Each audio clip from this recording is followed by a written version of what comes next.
Bueno, ya que hemos analizado con anterioridad eh, temáticas inherentes al contrato y las temáticas más básicas, al menos cuando ya hemos referido al estudio de los elementos para la formación de los contratos, interpretación de los contratos, hemos visto en qué momento se forma el consentimiento de los contratos, hemos podido analizar también entre otros aspectos, los requisitos para que acontezca cada uno de estos. Hemos visto los vídeos del consentimiento. Entonces, y ya podemos ir profundizando un poco más respecto a nuestro tema. Y corresponderá el estudio de las modalidades generales a los efectos de los contratos. Lo normal dentro de cualquier relación obligacional, tal cual ustedes han podido evidenciar en la materia de obligaciones, es que la obligación que se genera sea cumplida, ¿no?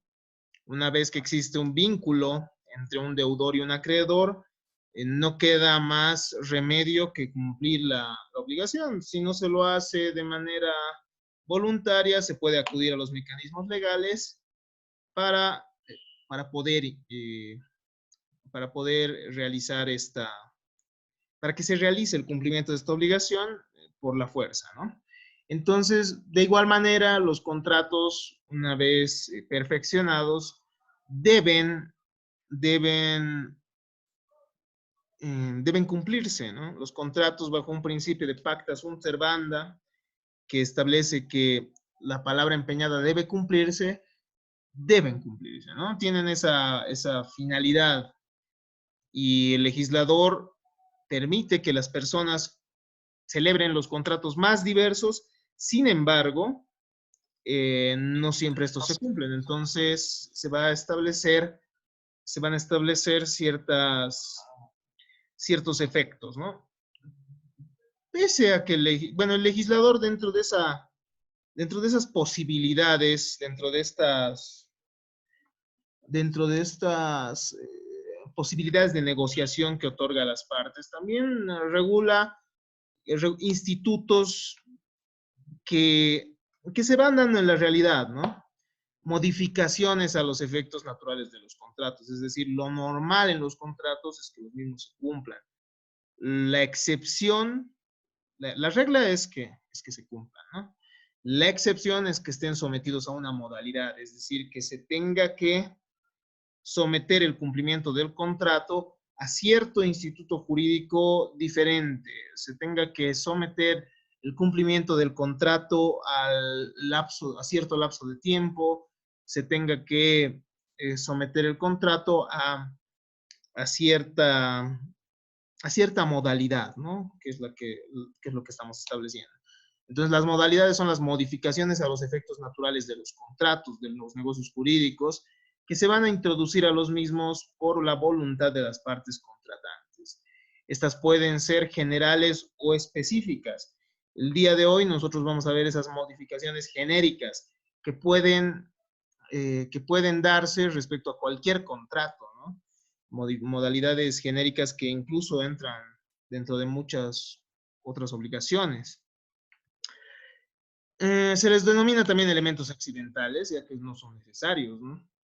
Reitero, la regla es que los contratos se tengan que cumplir sin modalidad alguna, es decir, sin estar sujeto a condición o a plazo alguno. La regla es el cumplimiento simple y llano de los mismos. La excepción, las modalidades. Las modalidades generales son la condición, el plazo y la carga.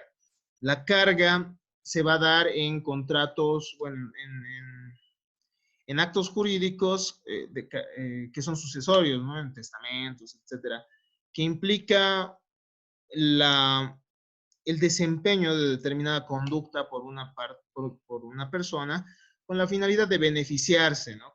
Sea con la sucesión hereditaria o con algún beneficio cualquiera. Es así que surge también, por ejemplo, el término carga de la prueba, es decir, contra quién una persona ejerce una acción, es decir, una persona que es demandada tiene la carga de la prueba. ¿En qué sentido? En el sentido de poder brindar los elementos probatorios necesarios para poder desvirtuar la pretensión de la parte contraria. Pero la carga no va a ser tema de estudio el día de hoy. Lo que se va a estudiar es la condición y el plazo, ya que la carga la van a poder desarrollar un poco más en la materia de sucesiones. ¿Qué es la condición? Tal cual se puede ver en nuestros dibujitos, la condición es un hecho futuro, para empezar.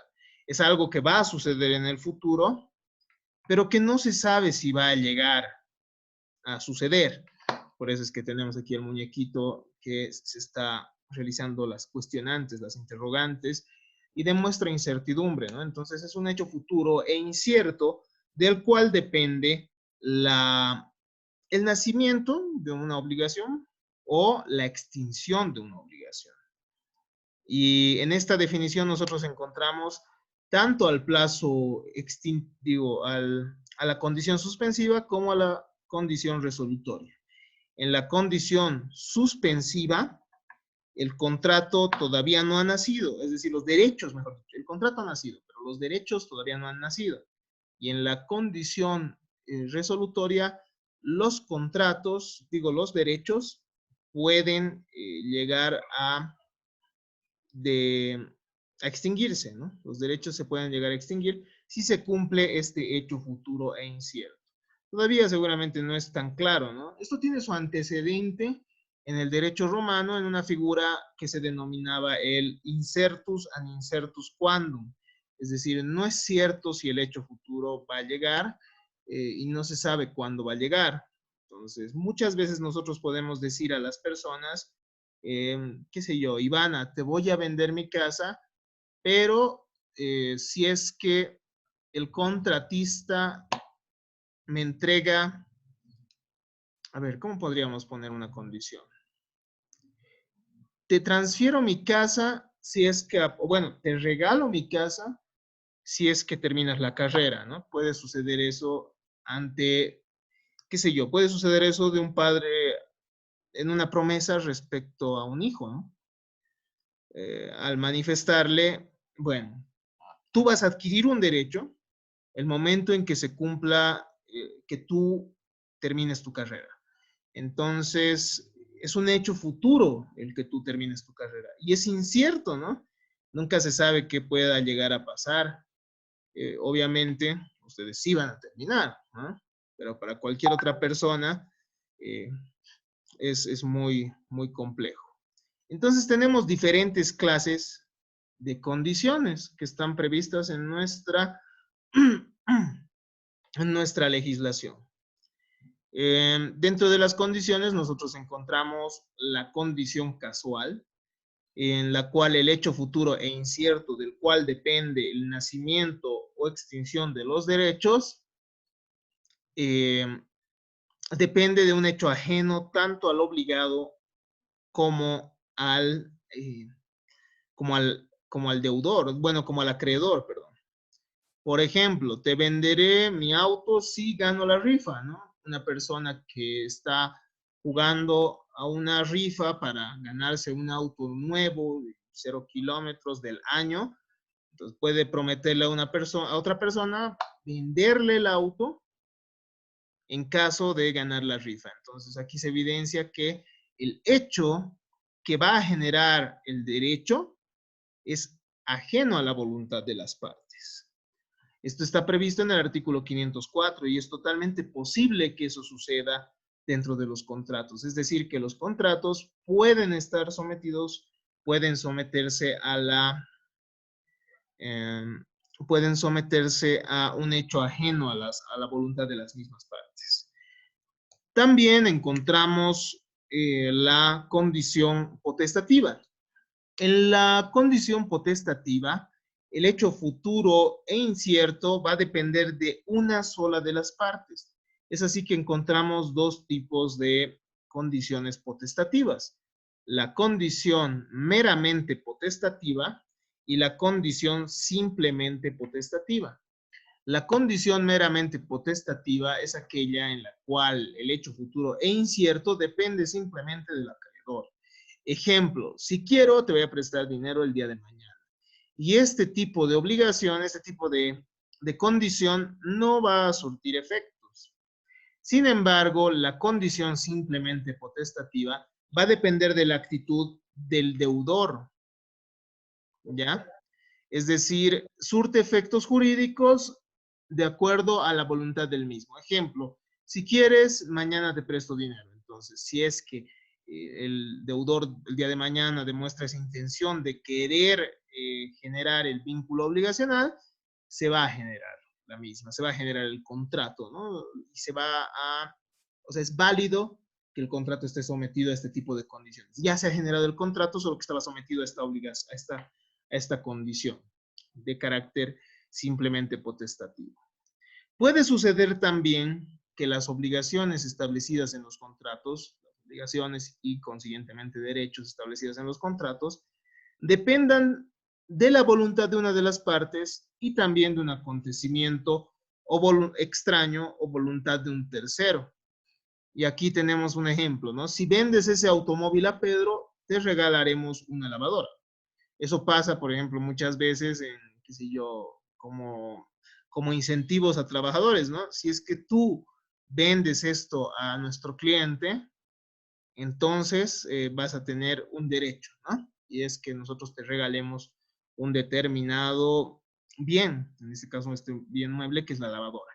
Ahora, se puede evidenciar en este ejemplo que el nacimiento del derecho depende del, eh, depende de la voluntad de una tercera persona, que es la persona que le va a comprar, ¿no? A la persona que tiene que vender el automóvil.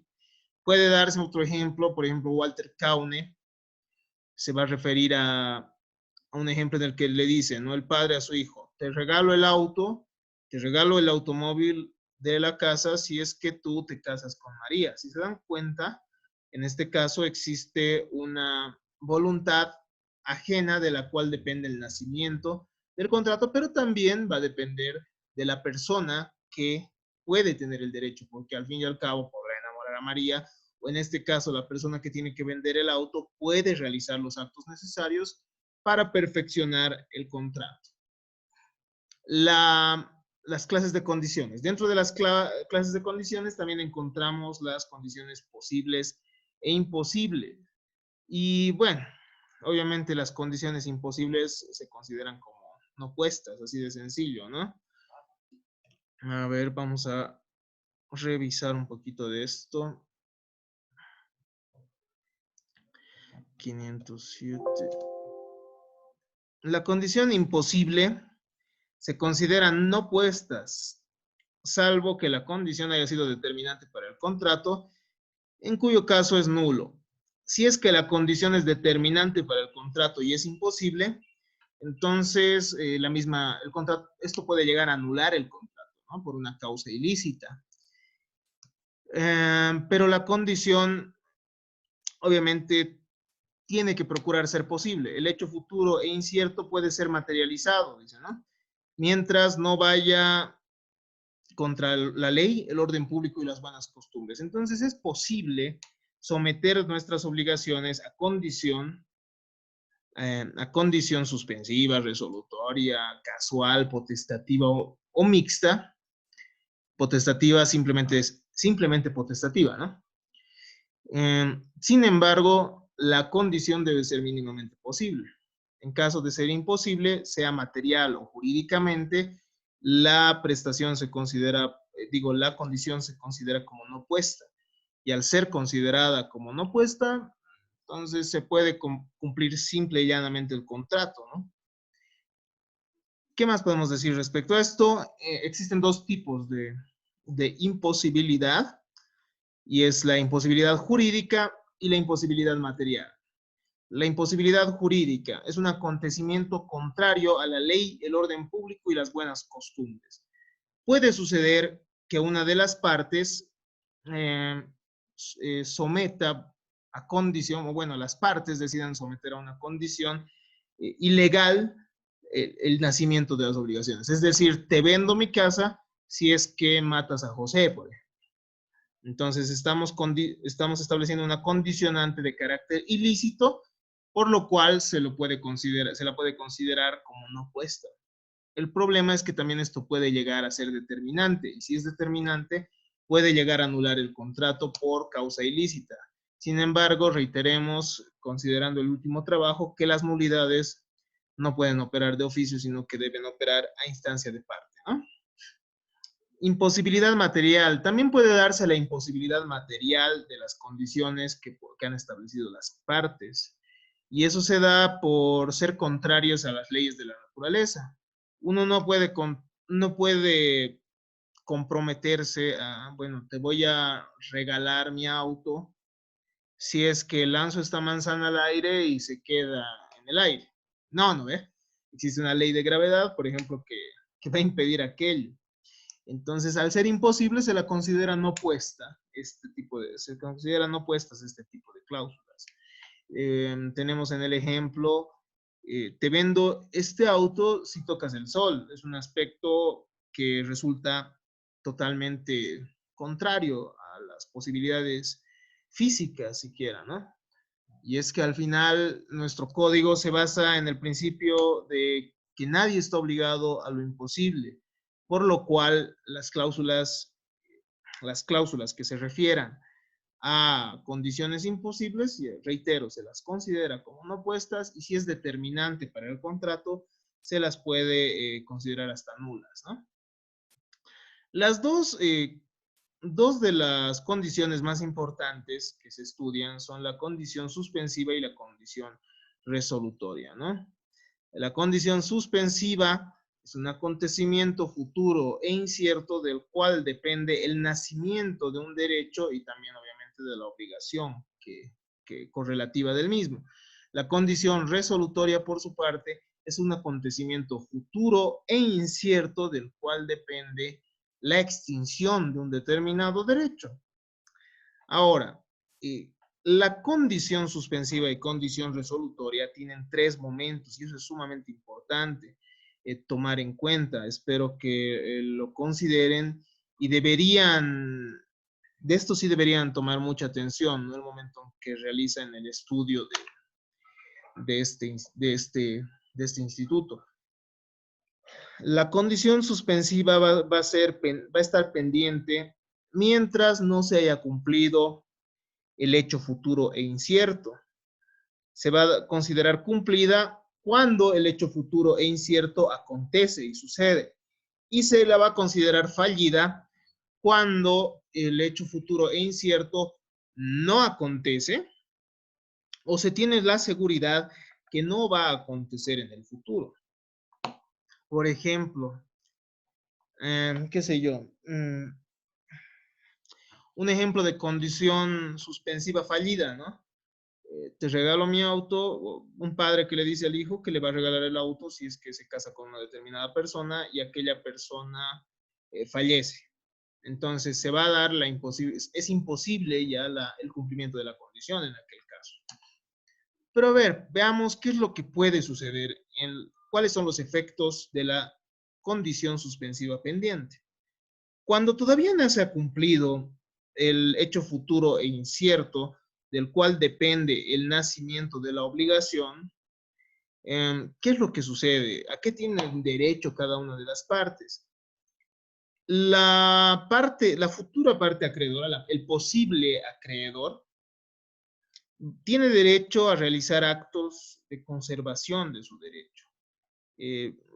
Puede realizar registros en derechos reales sobre su potencial derecho, puede realizar reconocimientos de firmas y rúbricas, podría inclusive, para evitar el deterioro, realizar ciertos gastos incluso, ¿no? Podría realizarlo, eso no se lo impide, nada. ¿Qué más tenemos? Si el obligado paga, es decir, si el posible obligado paga, puede repetir ya que estaríamos ante un pago de lo indebido. Mientras no se cumpla la condición, nadie está obligado a cumplir con las prestaciones necesarias. Ejemplo, Eh, supongamos que el padre de algún compañero le dice, te regalo este automóvil si es que tú apruebas la carrera. Entonces ya existe un contrato sometido bajo condición.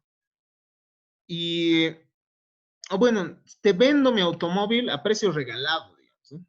Si es que tú apruebas la carrera. Porque puede suceder, no existe la compra-venta entre padres e hijos. Y el posible comprador, que sería el hijo, le paga con anticipo, qué sé yo, la mitad del precio. En ese caso estaríamos ante un pago de lo indebido, ya que no existen todavía, todavía no existe el deber, todavía no existe la obligación, perdón, de cumplir con la prestación de dar, ¿no? En este caso, de entregar el dinero. Por lo cual, el obligado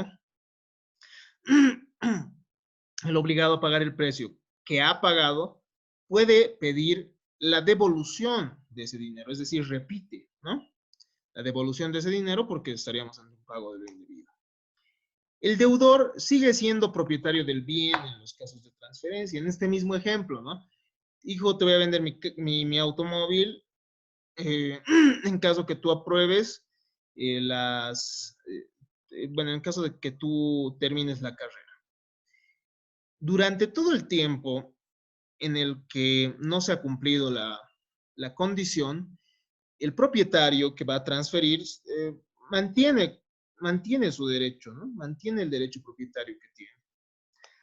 ¿Qué más podemos decir? Si alguna de las partes fallece, o ambas partes fallecen, la obligación permanece para los herederos. La obligación sometida a condición. ¿Por qué? Porque el contrato ya ha nacido, ¿no? Y quien contrata para sí, contrata para sus herederos, ¿no? Si es que yo celebro con Iván un contrato de compra-venta bajo condición, no significa que el contrato todavía no exista, sino que existe el contrato, pero está sometida a una condición, ¿no? Entonces, por si acaso, no significa que el contrato se perfecciona una vez que se cumple la condición, sino que el contrato ya está perfeccionado y lo que está pendiente son los derechos y obligaciones que genera el mismo. Puede suceder que se cumpla la condición, ¿no? Al final sale profesional el muchacho y se establece los derechos y obligaciones, entonces surgen, se establecen en nuestra ley que los derechos y las obligaciones surgen al mundo del derecho. Y se considera que existen efectos retroactivos, es decir, ¿a qué voy con esto? ¿O a qué va la misma norma con esto? Si es que se ha celebrado, por ejemplo, el contrato sometido a condición en enero de este año y el 28 de febrero se cumple la condición, se considera que, que el contrato o sea, se considera que las obligaciones y que el contrato mismo surte sus efectos desde el momento en que se ha celebrado el mismo, es decir, desde enero. Si se ha celebrado el contrato el 1 de enero, estableciendo, a ver, por ejemplo, si te casas con María, te vendo mi auto, y al final surge esta condición, se cumple la condición, se casa con María en febrero, digamos, este sujeto. ¿Qué pasa? Se considera que él mismo era propietario desde el momento en que se ha celebrado el contrato, es decir, desde el 1 de enero. ¿Ya? Esto considérenlo, excepto si las partes han establecido lo contrario o en el caso de, bueno, esto vamos a ver en un momento más. Sí, excepto en este caso, ¿no? Excepto en el caso de que las partes hubiesen establecido lo contrario o la naturaleza del contrato pueda llegar a establecer lo contrario. Puede suceder también que nosotros nos encontramos ante una condición suspensiva fallida, es decir, que la condición, el hecho futuro e incierto del cual depende el nacimiento de las obligaciones, sencillamente no suceda, ¿no? No suceda o estemos seguros que no va a suceder. En estos casos se considera que el contrato nunca ha existido, ¿ya? Eso es algo que tienen que tomar en cuenta, entonces nadie puede exigir el cumplimiento de la obligación en estos casos ya que estaba sometida a condición y la condición no ha sucedido. Por otro lado, ya hemos hablado hace un momento que tenemos la condición resolutoria. La condición resolutoria es aquel hecho futuro e incierto de cual depende la extinción de un derecho. Entonces, tenemos igual tres etapas, ¿no? Pendiente, cumplida y fallida. En la condición resolutoria ya existen derechos consolidados. ¿Por qué? Porque el contrato surte sus efectos ese mismo momento, el mismo momento en que se celebra el contrato, pero lo que está pendiente es su extinción. Ejemplo, yo por ejemplo a Marco Antonio le digo, Marco Antonio, te voy a, bueno, celebraremos un contrato de compra-venta, digo, un contrato de arrendamiento. Te voy a arrendar este departamento, pero si es que, eh, si es que, a ver, por ejemplo, ¿qué podríamos decir? Si es que no me entregan, a ver, ¿cómo haríamos? Podríamos someter esto a condición, a ver, tenemos un contrato de alquiler. O Doctor, si lo pone a Marco una Antonio, condición, ¿qué? ¿Qué Marco doctor, Antonio? eh, doctor, si lo ponemos a una condición sobre los servicios básicos, es decir, que te doy el contrato de arrendamiento siempre y cuando arregles las tuberías Ah, puede ser, o algo. pero es una condición resolutoria, ¿no? ¿Por qué? Porque ya ha nacido el contrato. Sí, tienes razón, es válido lo que dices, ¿no? Es un buen ejemplo. Te voy a arrendar este departamento mientras, está bien con servicios básicos, ¿no? Mientras pagues al día los servicios de luz y agua. Y al final, ¿qué pasa? Marco Antonio deja de pagar el servicio de luz y agua, entonces, ¿qué significa? Que su derecho se extingue también.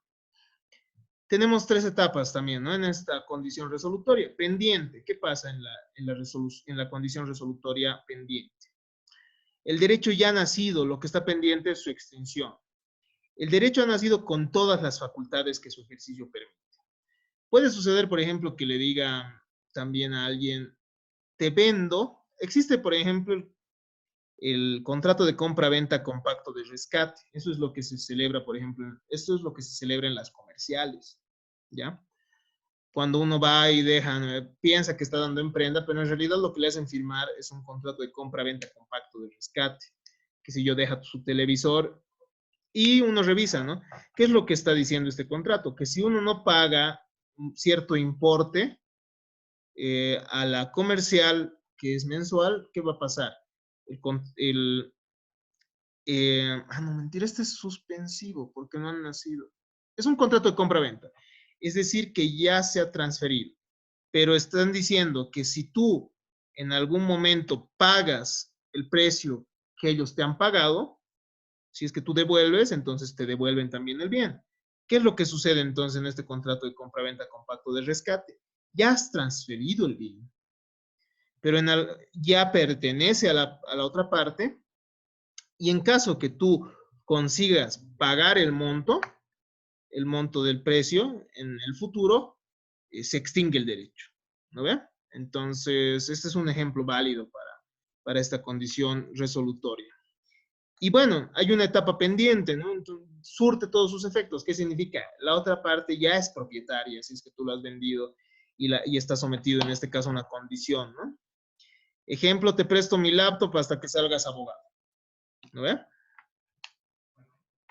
Puede suceder este préstamo y estamos sometiéndolo a un hecho futuro e incierto hasta que salgas abogado. Ufale, pero nunca se sabe eso, ¿no? Es un ejemplo medio complicado, ¿no? Y al final, si nunca sale abogado, bueno. A ver, tenemos también la condición resolutoria cumplida. Cuando se cumple el hecho futuro e incierto, ¿qué es lo que sucede? Se extinguen los derechos y las obligaciones que han emergido o que emergen del contrato. Se considera que el derecho jamás ha existido. El derecho vuelve al poder de quien lo ha transferido en el caso de los contratos de transferencia, ¿no?